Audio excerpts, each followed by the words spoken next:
शेतकरी भावांनो, आता लगीन सराई संपली, आता धोंड्याचा महिना सुरू झाला आहे. आता धोंड्याचा महिना तर सुरू झाला आहे, मात्र महत्त्वाचा शेतकऱ्यांचा खरीप सीझनसुद्धा जवळ आलेला आहे. आणि आता खरीप सीझनमध्ये शेतकऱ्यांना खतं खरेदी करावं लागतात, बियाणं खरेदी करावं लागतात. म्हणजे कधी पाऊस पडन काही सांगता येत नाही. मात्र आपल्याला पेरणीच्या पूर्वी या सगळ्या गोष्टीची तयारी करावी लागते. आता त्यामध्ये काही दुकानदार काय करतात माहिती आहे का, या खताची साठेबाजी करतात आणि मग नंतर भाव वाढवून विकण्यासाठी जे शेतकरी आता खरेदी करायला आलेत त्यांना आमच्याकडे खत उपलब्ध नाही असं सांगतात. मात्र हेच खत त्याच्याकडे किती उपलब्ध आहे, कोणत्या दुकानदाराकडे किती आहे, कोणत्या कंपनीचं आहे, DAP आहे, युरिया आहे, 20-20-0 आहे, 10-26-26 आहे, कोणतं खत आहे, हे जर आपल्याला मोबाईलवर पाहायचं असेल ना, ते आपण या व्हिडिओच्या माध्यमातून बघणार आहोत. आणि खत खरेदी करायचं म्हणलं, जर आपण आता दुकानदाराकडे गेलं तर तिथं दुकानदार बरेच काय करायला जातात, त्याच्यात खताची लिंकिंग करणं, त्या शेतकऱ्याला खतं न देणं, साठा तसाच ठेवायचा, नंतर वाढीव भावाने विकायचा, अशा गोष्टी बऱ्याच ह्या शेतकऱ्याच्या बाबतीत घडत असतात. तसं पाहिलं तर त्या दुकानदारानं तिथं एक बोर्ड असणं गरजेचं आहे. त्या बोर्डवर त्या दुकानदाराकडं कोणतं खत किती अवेलेबल आहे, कोणत्या कंपनीचं आहे, या सगळ्या गोष्टी लिहिणं बंधनकारक आहे. मात्र हे दुकानदार काय करतात, साठेबाजी करतात आणि शेतकऱ्यांना वेळेवर, म्हणजे वेळेच्या पूर्वी अगोदर शेतकरी जे खतं घेतात या शेतकऱ्यांना देत नाहीत. आणि अचानक पाऊस पडला, मग भाव वाढवायचे आणि मग भाव वाढून हे खतं विकायचे, अशा गोष्टी करायलेत. आणि त्याच्यात आता यावर्षी पंतप्रधानांनी सांगितले की रासायनिक खताचा वापर कमी करा, कारण जमिनीचा पोत हा खराब व्हायला आहे.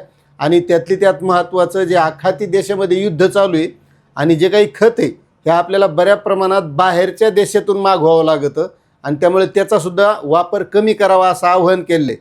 तरी आता शेतकऱ्यांना सवय लागली आणि खताशिवाय शेती होऊ शकत नाही. पीक जर जोमात आणायचं असेल तर रासायनिक खत काही ना काहीतरी लागतच असते. मात्र आता खरेदी करायची तर बरेच दुकानदार ही साठवणूक करायलेत. बऱ्याच जिल्ह्यामध्ये मोठमोठाले व्यापारी हे खताची साठवणूक करून त्या माध्यमातून मोठा पैसा गोळा करण्याचं काम हे करत असतात.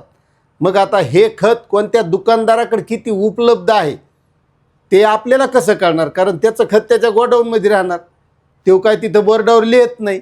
पण त्याच्याकडे खत उपलब्ध किती आहे हे बघण्यासाठी आता तुम्हाला सांगतो, जळगावच्या जिल्हा परिषदेच्या कृषी विभागानं एक महत्त्वाचं असं पाऊल उचललेलं आहे आणि शेतकऱ्यासाठी एक वेबसाईटच करून ठेवली.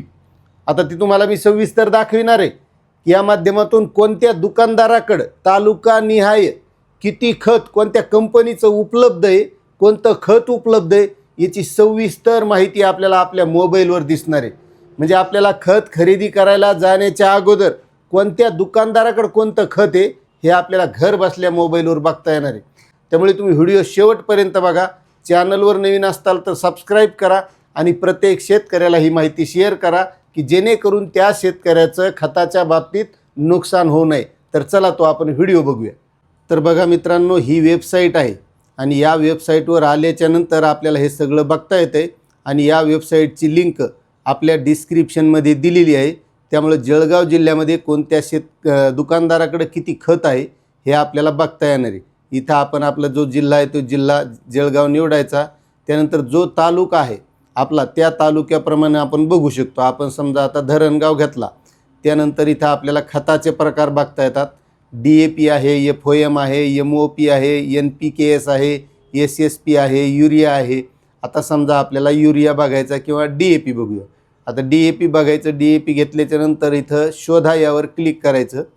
आता शोधा क्लिक केल्याच्यानंतर आपल्याला ते सर्च करून दाखवणार की कोणत्या दुकानदाराकडे किती साठा उपलब्ध आहे. बघा आता धरणगावमध्ये खताचा प्रकार DAP, खत साठा गोणी संख्या आहे 5982 आणि कृषी सेवा केंद्र संख्या आहे 27. म्हणजे 27 कृषी सेवा केंद्राकडं हा साठा उपलब्ध आहे. हे इथं कृषी सेवा केंद्राचे नावं आहेत. त्यानंतर साठा किती आहे आणि त्या कृषी सेवा केंद्राचा मोबाईल नंबरसुद्धा इथं समोर दिलेला आहे. अशा पद्धतीनं आपल्याला ज्या तालुक्याचं बघायचं आपण त्या तालुक्याचं बघू शकतो. आपल्याला यामधून जो तालुका पाहिजे तो निवडायचा आणि आपण सर्च करून या पद्धतीनं बघायचं आहे. त्यामुळं प्रत्येक शेतकऱ्याला ही गोष्ट शेअर करा.